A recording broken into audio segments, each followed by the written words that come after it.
என்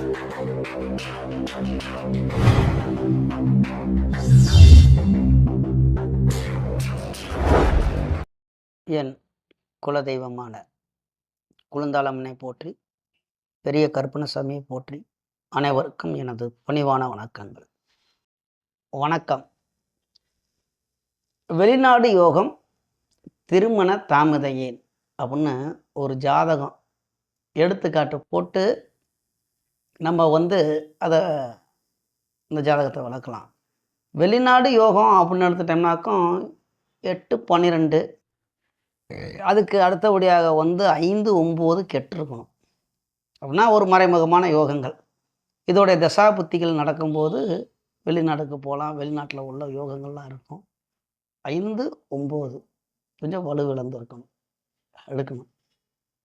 ஏன்னா அது போய் ஒரு மரபு ஸ்தானத்துலலாம் இருக்கலாம். அதோடைய தசாபுத்தி காலங்கள் இப்படி அடுத்தடுத்து வர்றப்போலாம் வெளிநாடுலாம் போகலாம். அது ஒரு வெளிநாடு, வெளி ஊர், பிறந்த இடத்துல இல்லாமல் கொஞ்சம் வெளியில் போகிறதுக்குள்ள ஒரு யோகம்.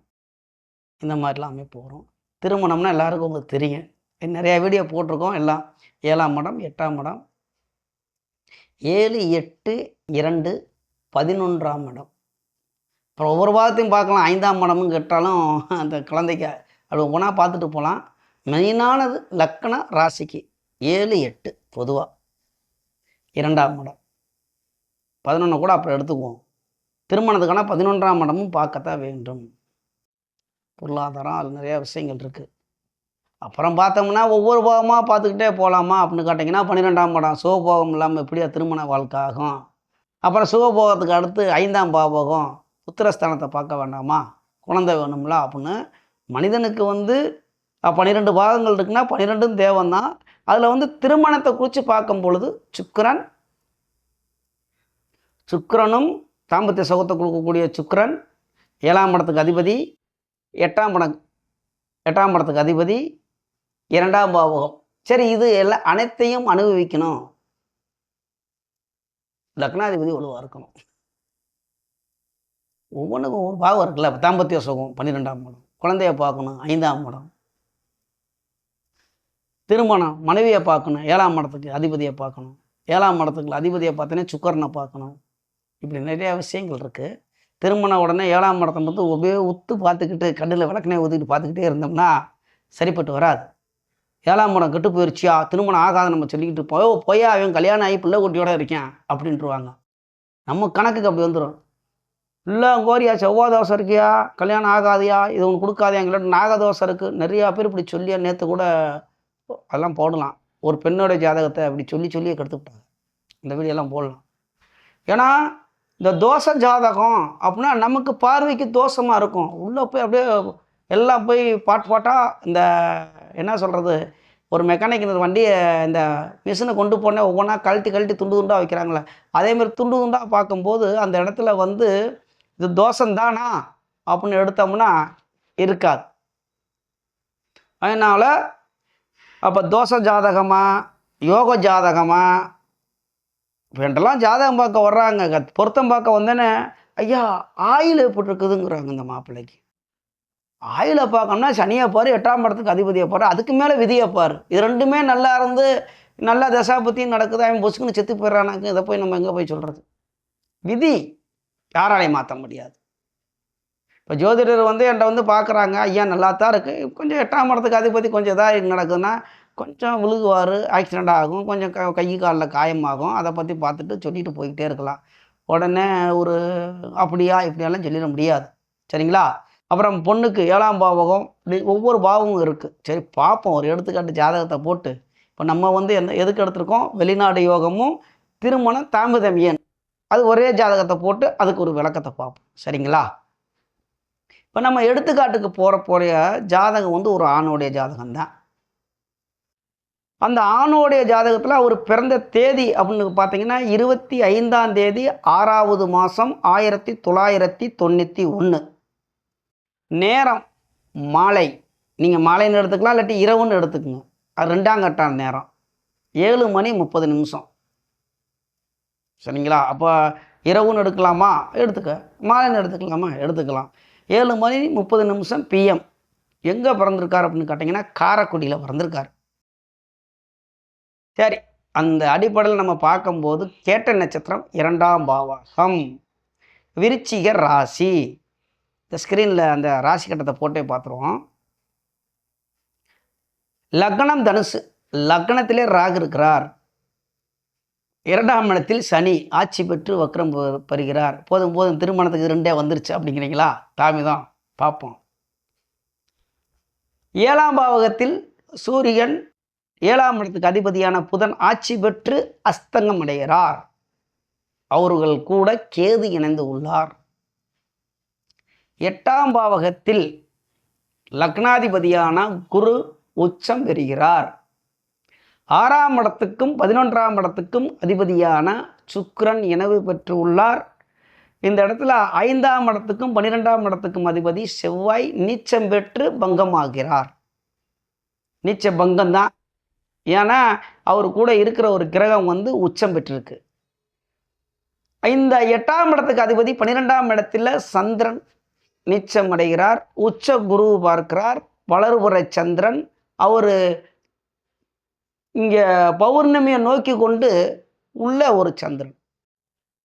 சதுர்தசி திதி, அந்த சந்திரனுடைய திதி என்னன்னு கேட்டிங்கன்னா சதுர்தசி.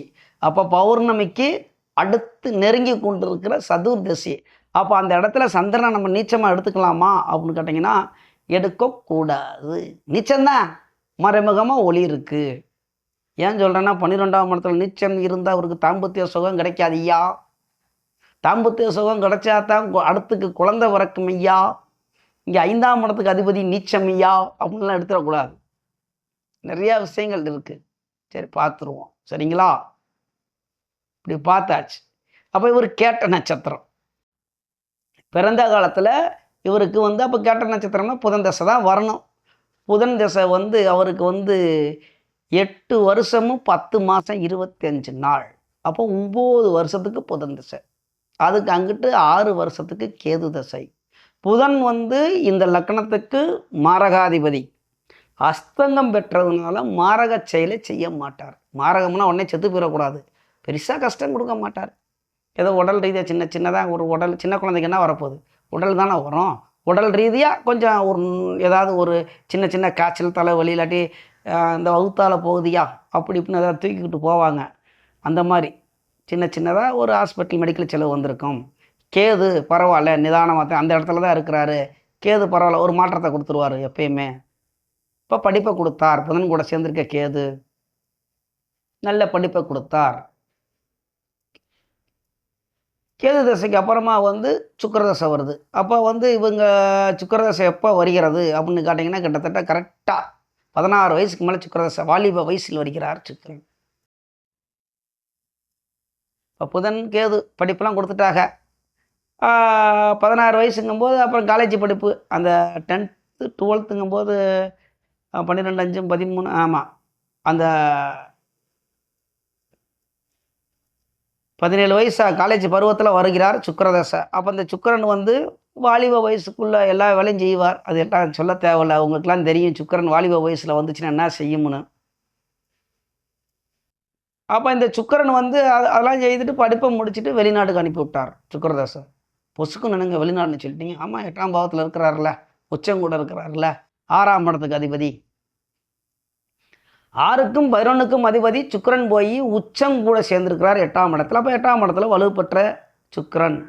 அப்படின்னா சுக்கிரன் வலுப்பெற்றிருக்காருன்னா கல்யாணத்தை கொடுக்கணும்ல, ரூலுன்னா அப்போ எல்லாம் சொல்லணும்ல அப்படிங்கிறீங்க. சரி, சுக்கிரன் தாம்பத்திய சுகத்தை கொடுக்கணும்ல, வண்டி வாகனம் இப்போ வெளிநாடு போயிட்டாரு, அப்போ திருமணத்தை கொடுக்கணும்ல. அப்படின்னா அதான ராசை நடக்காது. புத்தி என்னென்ன புத்தி வருது அப்படி எடுக்கணும்ல. திசையை எடுத்துட்டீங்க. அப்போ சுக்கிரதசை சுக்கிர புத்தி 2010 வரைக்கும் வருது. அதுக்கப்புறம் சுக்கிரதசை சூரியன் புத்தி சொல்லவே தேவையில்ல. சந்திரன், செவ்வாய், ராகு, குரு, சனி இவங்க எல்லாமே நிதானமாக தான் கொடுப்பார்கள். ஒவ்வொன்றா அப்படி பிரித்து பார்க்கணும். இப்போ லக்னாதிபதியில் என்னாலும் கொடுத்துருக்கலாம்ல. 2017 to 18 அவர் 8ஆம் இடத்துல எல்லாம் இருக்கார். வெளிநாடு யோகத்தை தானே கொடுப்பாரு. சரி, இப்போ திருமணம் யோகம் வந்திருக்கு, திருமணம் முடிஞ்சிருச்சு. எப்போ? சுக்கிரதசை புதன் புத்தி. 8ஆம் இடத்துல இருக்கிற சுக்கிரனுடைய திசையில் 7ஆம் இடத்துக்கு அதிபதியான புதன் புத்தியில் திருமணம். சூப்பருங்களா? அப்போ அந்த மாதிரி ஒரு விதி வந்துருச்சுங்களா? வந்துடுச்சு. அடுத்து வெளிநாடு, அடுத்து சூரிய தசை வெளிநாட்டில் இருக்கலாம், இருக்கத்தான் போகிறார். சூரியன், சந்திரன், செவ்வாய், ராகு எல்லாமே யோக திசைகள். ஏன் இந்த ஜாதகத்தை நான் போட்டேன் இவ்வளவு தான் சொல்லிட்டு இருக்கேன்னா, இந்த மாதிரி உள்ள ஜாதக அமைப்பை பார்த்த உடனே நிறையா பேர் ஜோதிடர்னா நான் அதில் ஒருத்தன் தான், அந்த துறையை சார்ந்தவன் தான், அதில் நான் குறைக்கு வரல. ஒரு கொஞ்சம் காலத்தில் பார்த்தோன்னே 2ஆம் இடத்தில் சனி, 7 லக்கணத்தில் ராகு, 7ஆம் இடத்தில் கேது, 8ல் செவ்வாய், 12ஆம் இடத்தில் நீச்சம். கெட்டு போச்சு சுத்தம், பொண்ணை கொடுக்காத. செவ்வாதோஷம் இருக்கிறது, நாகதோஷமும் இருக்கிறது. ஆமாம், நீங்கள் லக்கணத்தில் பார்த்தாக்க ராசிக்கு 2ஆம் இடத்துல ராகு இருக்குல்ல, அப்படி எடுத்துக்கங்க. அப்படி வந்துடுவோம். ராசிக்கு 8ஆம் பாவத்தில் சூரியன் பாவக்கிரகம் இருக்குல்ல. ஒரு யோகத்தை எடுக்கும்போது அப்படி ஜாதகத்தை பார்க்கும்போது அது இருக்குது இது இருக்குன்னு அப்படி கழிக்கலாம். அங்கே அப்படியே பார்க்கலாம். ராகு இருக்கட்டுமே, ஆட்சி பெற்ற புதன் பார்க்கிறார்ல. சரி, ராகுக்கு வீடு கொடுத்தவன் உச்சம்ல. 2ஆம் இடத்துல சனி இருந்துட்டு போட்டோம், உச்ச குரு பார்க்கிறார்ல. குரு பார்த்தால் கோடி குற்றம் நீங்கும்ல. சரி, ஆட்சி பெற்றால் அங்கே வக்ரம் ஆயிட்டார்ல, அவர் கெடுது பலனை செய்ய முடியாதுல்ல. இப்போ சனினா வம்பளத்து விட்டுக்கிட்டே இருக்கணும், யாரு கூடனாலும் ஏதாவது பேசிக்கிட்டே இருக்கணும், ஏதாவது வாயினால் வம்ப கட்டணும். இவர் கட்ட மாட்டார், ஏன்னா அங்கே சனி வக்ரமாகி போயிட்டார். எப்படி வருது பாருங்கள். இந்த மாதிரி தான் ஜாதகம் பார்க்கும்போது, ஒரு ஜாதக நோட்டை வாங்கி பார்க்கும்போது பலன் பல விதத்தில் எடுக்கலாம். ஒருத்தங்க எல்லாம் அஷ்ட வர்க்கம், தசா வர்க்கம் எல்லாத்தையும் பார்க்கணும், நவாம்சம் எல்லாத்தையுமே பார்க்கலாம். இந்த ராசி கட்டத்தை வச்சு நான்லாம் ஒற்றை சக்கரத்திலே வண்டி ஓட்டிடலாம். ராசி கட்டத்தை வச்சு அதோடைய என்ன சாரம் வாங்கியிருக்கு, வீடு கொடுத்த நிலைமை எப்படி இருக்கான், யாரு கூட இணைந்திருக்கிறான், எந்த கிரகம் பார்க்குது, வந்தவொடனே உட்கார வச்சுட்டு நின்னியா ஒரு நிமிஷம் எல்லாம் அப்படி லேப்டாப்பில் எல்லாத்தையும் வந்து செக் பண்ணிவிட்டு, ரைட்டு, ராசி கட்டம் பரவாயில்ல, நவாம்ச கட்டம் பரவாயில்ல, அப்புறம் திரிகோணம், அப்புறம் சதுரு, ஒரு பஞ்சம், ஒவ்வொன்றுக்கும் ஒவ்வொன்று இருக்குல்ல, அஷ்ட வர்க்கம், இந்த தசை வர்க்கம் அப்படின்னு ஒவ்வொன்றா பார்த்துக்கிட்டு தசா புத்தி எல்லாம் அப்படியே பார்த்துக்கிட்டு வந்தோம்னா, ஐயா ஜோசியரே ஒரு நிமிஷம், நீ எனக்கு தூக்கம் வருது, நீ உட்காந்து கணக்கை கூட்டு நான் போய் டீ குடிச்சிட்டு வந்துடுறேன், இல்லாட்டி சாப்பிட்டு கூட வர்றேன், நீ எல்லாம் பார்த்து வை அப்படின்னா பார்க்குறான். டக்கு டக்கு டக்கு டக்குன்னு பார்த்த உடனே பலன் எடுக்கணும்.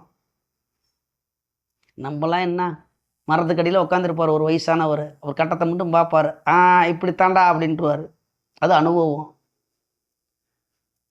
பார்த்தானே எப்படியா, சரி நீ இப்படித்தேன், தசாபத்து நடக்குதா, இல்லாட்டி கோச்சாரத்தை வச்சு 7 சனி, அஷ்டம சனி இதெல்லாம் நடக்குது, கோச்சார ராகு கதுகள் எடுத்த உடனே முடிஞ்சு, அவங்க தானே கெடுக்குறாங்க. அப்புறம் செவ்வாய் சூரியன்லாம் எடுக்கலாம்னா சூரியன் மாதம் மாறிக்கிட்டு தான் இருப்பார், செவ்வாய் 1.5 மாதத்துக்கு வருஷத்துக்கு மாறிக்கிட்டு தான் இருப்பார் பாவக்கிரகங்களில். சனி 2.5 வருஷம், ராகு கேது 1.5 வருஷம் அவங்க அந்த இடத்துல இருப்பாங்க.